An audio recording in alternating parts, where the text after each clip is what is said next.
It's kind of striking when you think about it. Agroecology, it's this really well thought out way to approach food production. Hmm. Working with nature, boosting biodiversity, soil health, using fewer chemicals. It makes a lot of sense on paper. Absolutely. The principles are sound, ecologically speaking. But then you look around and well, it's definitely not the main way we farm, is it? No, not even close in most places. So for listeners keen to really get the lowdown quickly but thoroughly, that's our aim today. Why isn't this approach more widespread? Right. We're trying to figure out what's holding it back. We've looked through quite a bit, academic studies, reports from big international groups, policy stuff. A real mix of sources to get a broad picture. Yeah. And our mission really is to unpack these systemic barriers. Why is agroecology finding it so hard to break through so you can really see the whole kind of complex picture? And what really jumps out from the research is that it's not just one thing. It's like a whole web of interconnected issues. Yeah, Maybe we should start with how we even got here. The dominant system. good idea. So back after World War II, right? Yeah. Big push for more food. Huge push. Productivity was everything. And that led to the Green Revolution, focus on machines, synthetic fertilizers, pesticides, Yeah. basically crank it up yields. Exactly. And I mean, it did boost production massively in some areas, you can't deny that. Yeah. But it also sort of accidentally created these lock-in. Lock-ins, what do you mean? It's like we built our whole agricultural world, the tech, the markets, the government departments, the rules around this high input way of doing things. Okay. So now trying to switch to something fundamentally Uh-huh. different like agroecology, which is based on, ecological loops and cycles. It just doesn't fit the existing mold. Precisely. It's like trying to plug a USB-C into an old serial port. The whole system resists it. That's a great analogy. Yeah. So we've got this massive established infrastructure for industrial farming. Yeah. Agroecology is kind of scrambling around the edges. And it sounds like government money, the policies, are still propping up that old system. Oh, definitely. A lot of the subsidies still massively favor chemical inputs, fertilizers, pesticides. So it pays to stick with the old way. It creates a strong financial incentive, yeah. And agroecology, which focuses more on, say, recycling nutrients on the farm, composting, natural pest control, that often doesn't get the same kind of financial backing. Mm-hmm. Plus, switching to agroecology isn't instant. It takes time, maybe some upfront costs for different tools or soil building. And yields might dip initially. They might, yeah, while the system adjusts. Mhm. And that's a big risk for farmers, especially if they don't have a financial cushion. So the support often isn't there for that tricky transition period. Okay, so the money flow is definitely skewed. We've got this historical momentum, the ongoing subsidies. What else is getting in the way? Well, think bigger picture. Agroecology isn't just farming, right? It connects to public health. Healthier food, maybe fewer pesticides. Right. And environmental protection, biodiversity, even social fairness. Okay. But governments usually handle these things in separate boxes. You've got the Ministry of Agriculture here, environment over there, trade doing its own thing, health somewhere else. Ah, the classic policy silos. So agroecology kind of falls between the cracks. Exactly, because it cuts across all these areas. You might get, say, the Environment Ministry pushing for biodiversity, which is great for agroecology. Mm-hmm. But then the Trade Ministry might be pushing deals that favor huge monoculture exports. Which completely undermines the biodiversity goal. Precisely. There's no joined-up thinking, no integrated food system strategy. It's fragmented. And even if good policies do get made. They can be fragile. We saw examples like Bristol's Eco-Forte program, or France had one, kind of MCAE. They showed promise. But then politics change, budgets get slashed, and those supportive policies get weakened or just disappear. It makes progress really stop-start. That sounds incredibly frustrating. You take 2 steps forward, 1 step back, or maybe 3 steps back. Sometimes, yeah. Okay, so policy fragmentation is a big one. Now, we can't really talk agriculture without talking about the big players, right? The huge seed and chemical companies, the food processors. Yeah, the power dynamics are absolutely crucial here. These big agribusiness firms, they have, well, a lot of influence. Lobbying power. Significant lobbying power, yes. They shape policies, influence research funding, and, it's in their interest to keep the conventional system going. Because that's where their profits are. Exactly. Their whole business model is built on selling those inputs or processing those standardized commodities. So they'll naturally resist reforms that might lead to more diverse farming or, loosen their grip on the supply chain. There was that IPE's food report mentioned in the sources. Too big to feed. Right. The International Panel of Experts on Sustainable Food Systems. That report really lays out how this corporate concentration actively works against alternatives like agroecology. It makes the system resistant to change. So they're protecting their turf, basically. And it's not just lobbying, is it?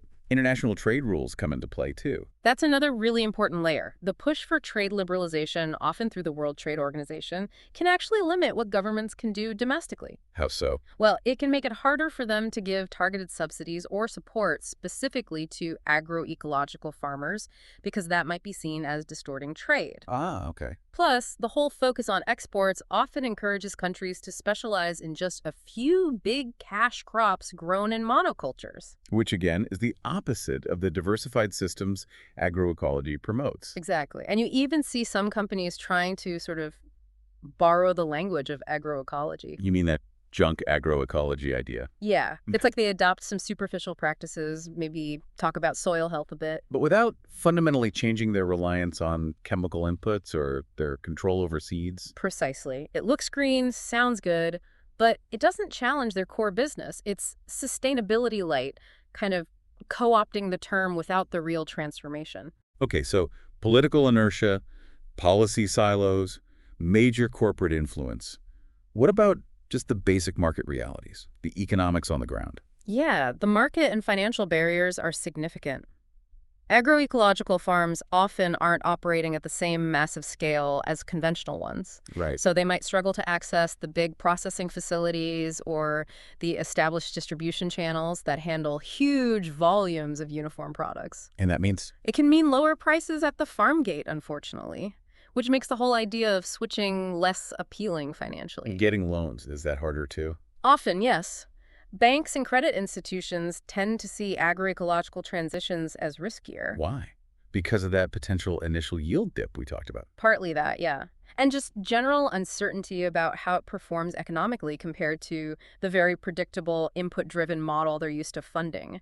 So access to tailored credit or financial support is often limited. It's a real catch-22. You need money to transition, but you Sure. can't get the money because you want to transition. I remember reading about the U.S. Farm Bill in this context. Yeah, the U.S. Farm Bill is a classic example. It historically pours billions into crop insurance and subsidies for major commodity crops like corn and soy. Right. There are conservation programs like EQIP or CRP, which could support agroecological practices, But but they're often underfunded compared to the commodity supports. And sometimes, like with proposals floating around Project 2025, there are even talk of weakening those environmental programs further. So the financial signals are all pointing towards the conventional system. it really does feel like barrier after barrier. Okay, what about knowledge? Do farmers actually know how to do agroecology? Is the support there? That's another huge gap. The funding for research is incredibly skewed. How skewed? Globally, estimates suggest less than 1% of public agricultural R&D money goes to agroecology. Wow, less than 1%. Yeah. So nearly all the research, and crucially, the extension services, the people who advise farmers, are geared towards conventional farming. How to use the latest pesticides, fertilizers, high-yielding varieties. So the advisors often don't have the expertise in things like complex crop rotations or managing pests naturally or building soil biology. Generally, no. That expertise is much harder to come by. The whole system is set up to deliver advice on the input-heavy model. So even if a farmer is interested, finding reliable, practical guidance can be tough. Very tough. And this links to another problem, proving it works. What do you mean? Because there hasn't been as much research, especially research tailored to specific local conditions, there can be genuine uncertainty among farmers and policymakers about the yields, the economics. Does it really stack up against conventional farming? So there's a lack of solid local evidence. Often, yes. We need more robust case studies, better ways to measure all the benefits, not just yield. And even when scientists do good agroecology research, getting those findings out of academic papers and into the hands of people who can use them, that's another hurdle. Right, the classic science communication challenge. Okay, we've covered economics, policy, knowledge. What about the land itself? Ownership, how farms are set up. Land tenure is critical. Think about it. If you're a farmer and you don't have secure rights to your land, maybe you're renting short-term. You're not going to invest in long-term soil health, Sure. right? Exactly. Why bother building up soil organic matter or planting trees for biodiversity if you might be kicked off the land next year? Agroecology requires that long-term perspective and investment. That makes total sense. And then there's the physical infrastructure on existing farms. Many farms, especially larger ones, have invested heavily in big machinery designed for monocultures. Tractors, harvesters, planters, set up for one specific crop. Right. Switching to a more diverse, perhaps smaller scale, multi-crop system might mean that machinery isn't suitable anymore. It requires potentially significant new investment and logistical changes. It's that path dependency again, Okay. but right down at the farm level. Exactly. You're kind of stuck on the path you've already invested in. Changing direction is costly and difficult. So the very physical setup of farms can be a barrier. Man, this is multi-layered. It also sounds like there are just fundamentally different ways of thinking about farming at play here. Definitely. That gets into the sort of conceptual and normative barriers. Agroecology is holistic. It looks at the whole system, the ecology, the social side, the culture, how they all interact. Okay. But a lot of policymaking, and even some science, prefers a more reductionist approach. Focusing on single variables like maximizing yield or solving one problem at a time. So agroecology's complexity doesn't fit neatly into those simpler frameworks. It can be harder to grasp and harder to design policies for, yeah. And then there's the word agroecology itself. What about it? Well, different people mean slightly different things by it. For some, it's a specific set of farming techniques. For others, it's more of a social movement pushing for food sovereignty. For others still, it's a scientific discipline or a policy goal. So that lack of a single agreed-upon definition can cause confusion. It can hinder clear communication and coordinated action, absolutely. And you also have competing narratives out there. Like what? Well, things like climate-smart agriculture or various corporate sustainable agriculture initiatives. Now, these might include some good practices, but they often don't push for the deeper, more transformative changes in power structures or equity that are really central to agroecology. And sometimes they get more attention because they're less threatening to the status quo. Possibly, yes. They might align more easily with existing business models. And sadly, there's still sometimes an ideological resistance, this idea that agroecology is somehow backward or anti-technology, compared to a vision of progress that's all about high-tech industrial farming. So it's not just practical barriers, but also these underlying beliefs and ways of thinking. Now, you mentioned agroecology values different kinds of knowledge. Yes, and that's a really key point, leading to issues around whose knowledge counts and power imbalances. Agroecology explicitly values and tries to integrate the knowledge of indigenous communities and small-scale farmers. People who've been working the land sustainably for generations, often. Exactly. They have deep place-based ecological knowledge, but this often clashes with the dominant, often Western or Eurocentric, top-down technocratic approach common in agricultural research and government agencies. So traditional knowledge gets sidelined. It often does. The Nilani Declaration on Food Sovereignty is a really powerful critique of how farmers and indigenous peoples' voices are often excluded when decisions about food systems are made. And look at seed laws. Many modern seed laws focused on protecting breeders' rights end up making it illegal for farmers to do what they've always done, save, exchange, and replant their own seeds. Which is fundamental to agroecology, right? Yeah. Adapting seeds to local conditions. Absolutely. So these laws, often pushed to comply with international agreements like UPOV, can undermine agroecology and force farmers to become dependent on expensive corporate hybrid seeds. This has been a huge issue in parts of Africa, for instance. And we also have to talk about gender. Women do a huge amount of the agricultural work globally, especially in smallholder farming. Yet they often have less power. Far less access to land, credit, resources, and decision-making power. This seriously holds back their ability to lead and benefit from agroecological transitions, even though they often hold vital knowledge. So the very structures of knowledge and power are often stacked against agroecology and the people who practice it. Yeah.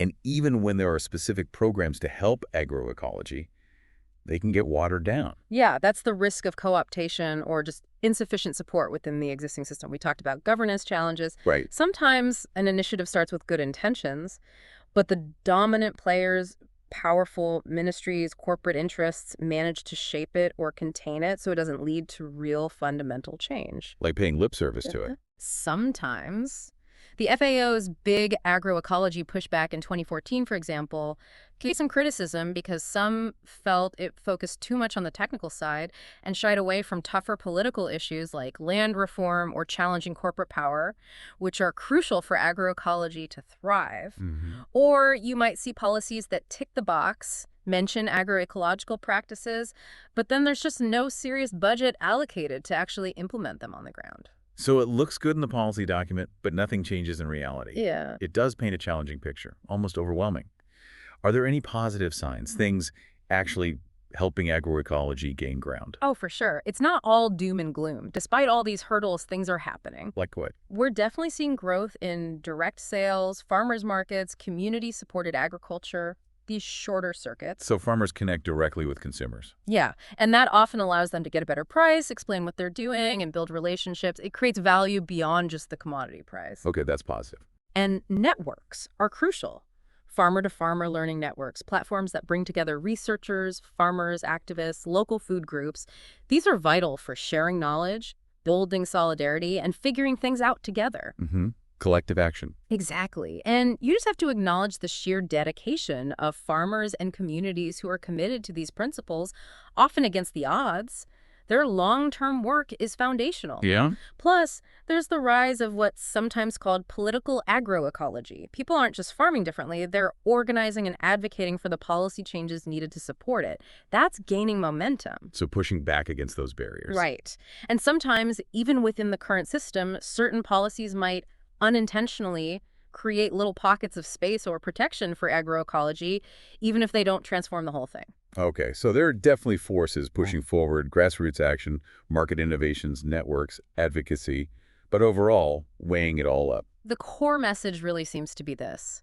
Agroecology isn't struggling because it doesn't work or because the science isn't there. It's struggling because the system is set up against it. Exactly.